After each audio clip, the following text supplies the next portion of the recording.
This next series of years we're going to discuss in looking at art and literature and music are going to be the years between the two world wars. So to situate yourself, that's the time between 1918, when World War I ended, and 1941, when World War II began with the U.S. getting involved.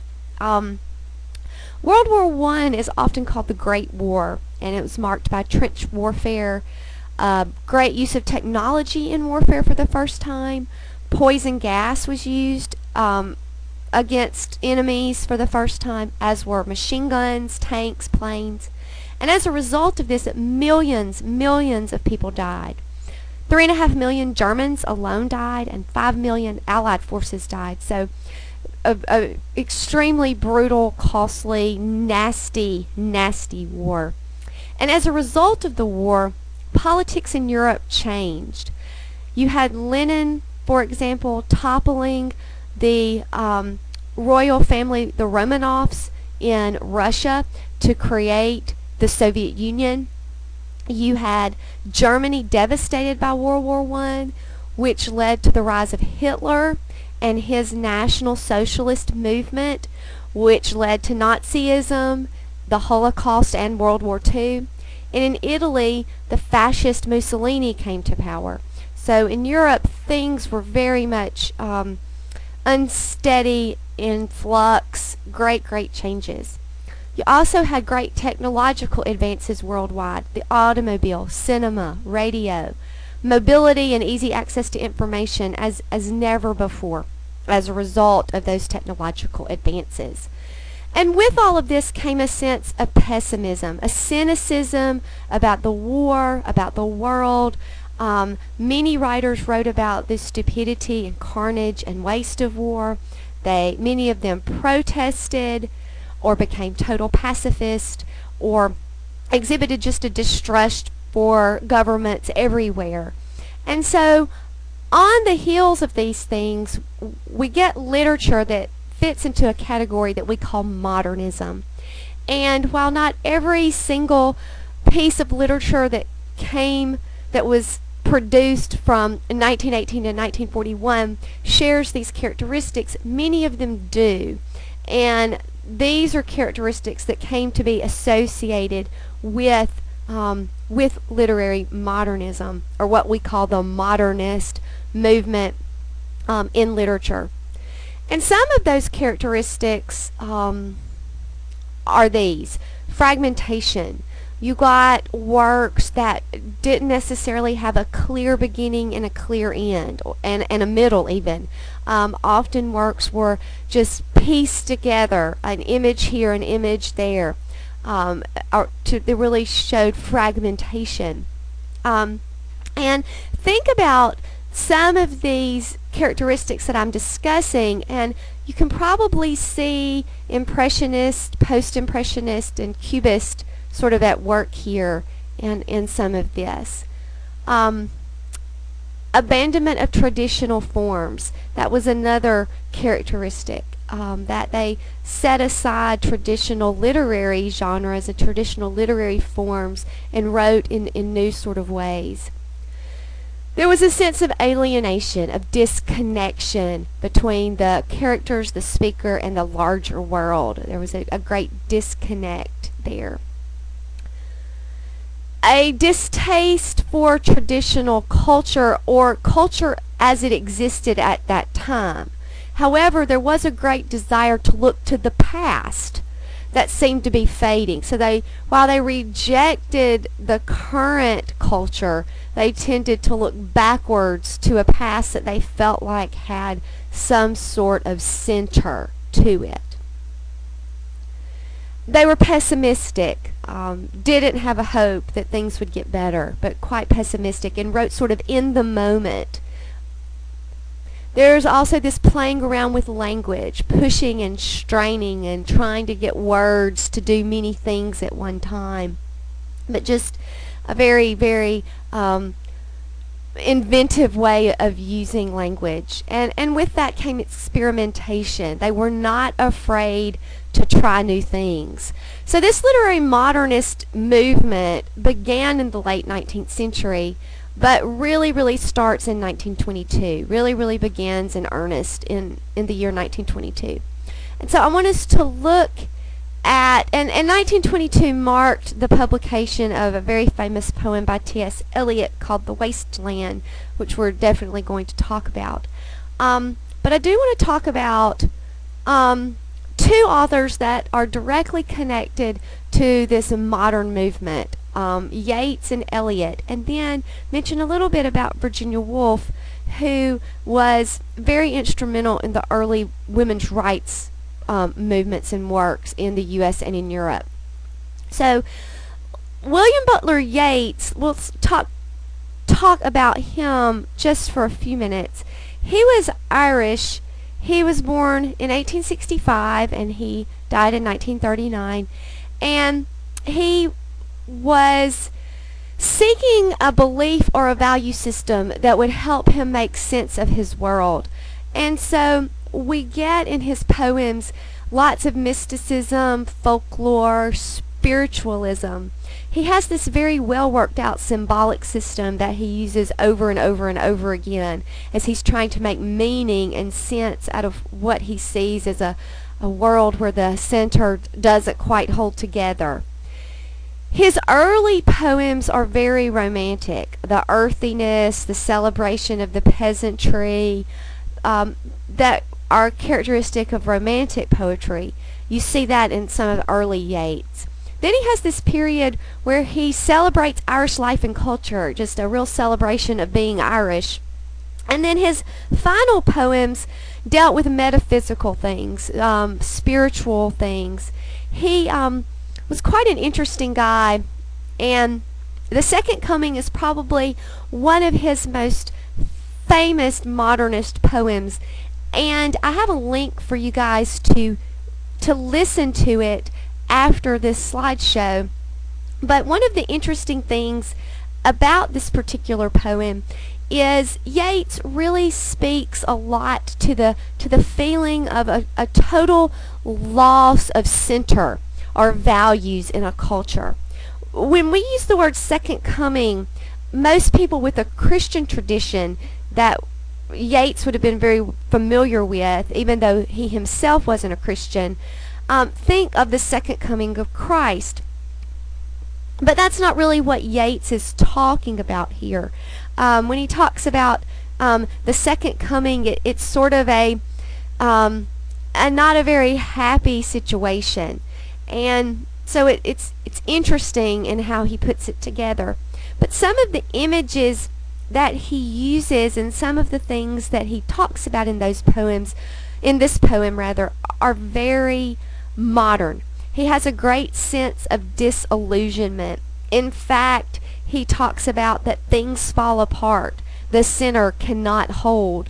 Mere anarchy is loosed upon the world. And that everywhere, ritual, civilized living, all of those things collapse and are drowned. And it's just not a very happy vision. So you get a sense of disillusionment. And what you get in the second coming, not the second coming of Christ, but rather the end of one cycle of history and the beginning of another cycle. And that's where a lot of these folks really felt like they were, on the cusp of a new world, on the cusp of a new cycle in history.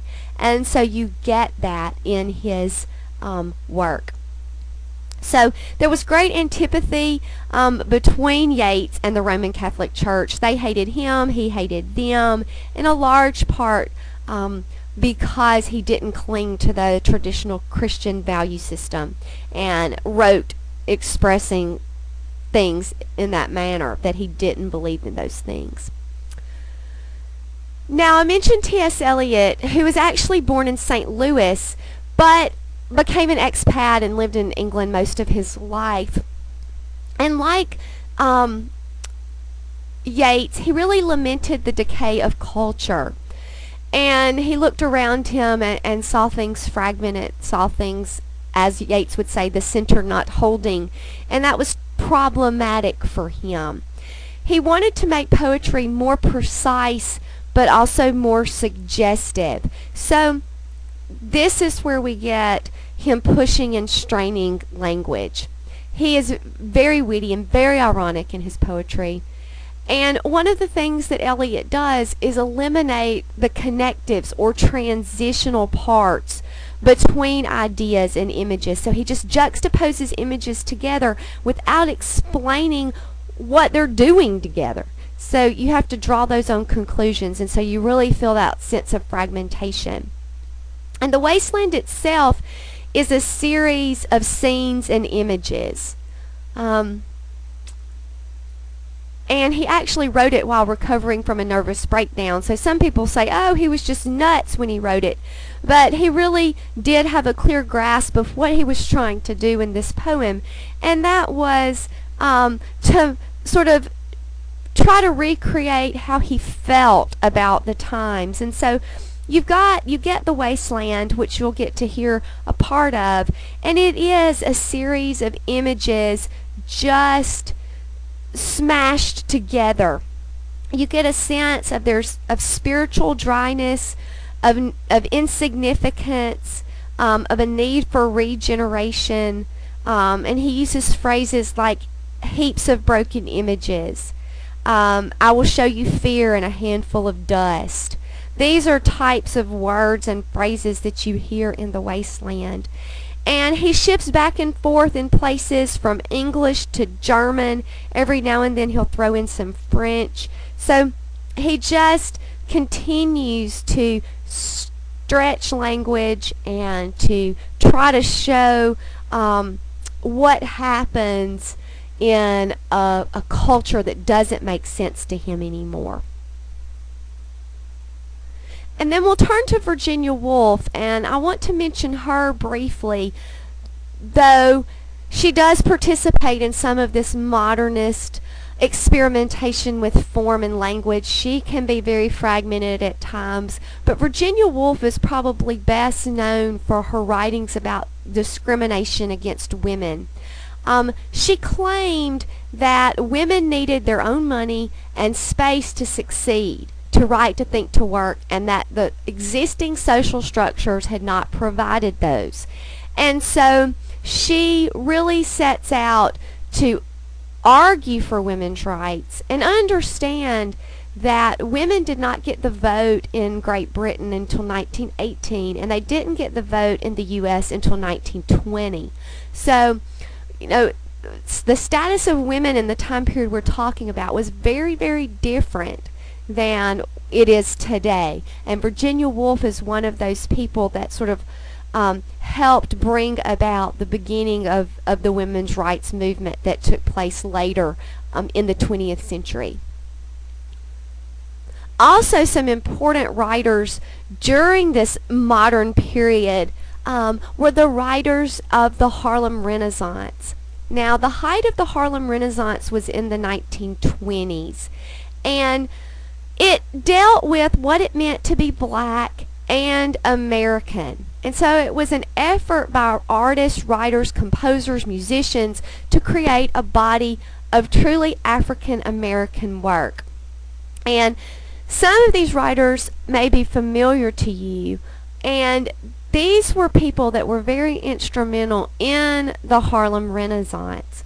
And they dealt with questions of what it meant to be black and what it meant to be American.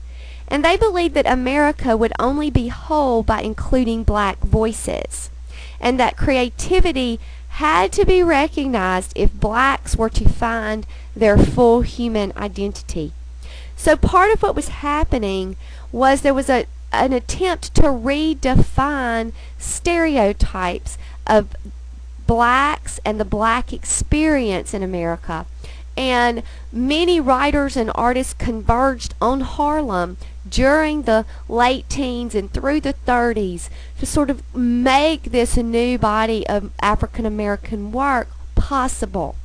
And so some of the themes that are dealt with are the black experience in the U.S., how can you be black and American at the same time? How do those things intersect? Racism. Remember, the civil rights movement won't come until 30 years later. So what was the racism at play in the culture at that time? Values. African Americans' relationships to larger culture, and finally the role of the church. So these were just some of the issues that were being dealt with by these Harlem Renaissance writers.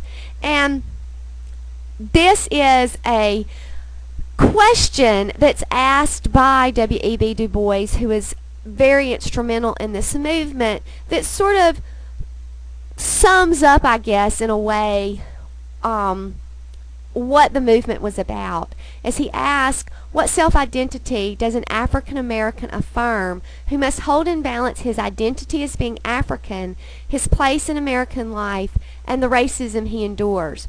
In other words, what is it like? What was it like to be an African American in the teens, 20s, and 30s in the United States? And they really wanted to present an authentic black voice and to the culture at large.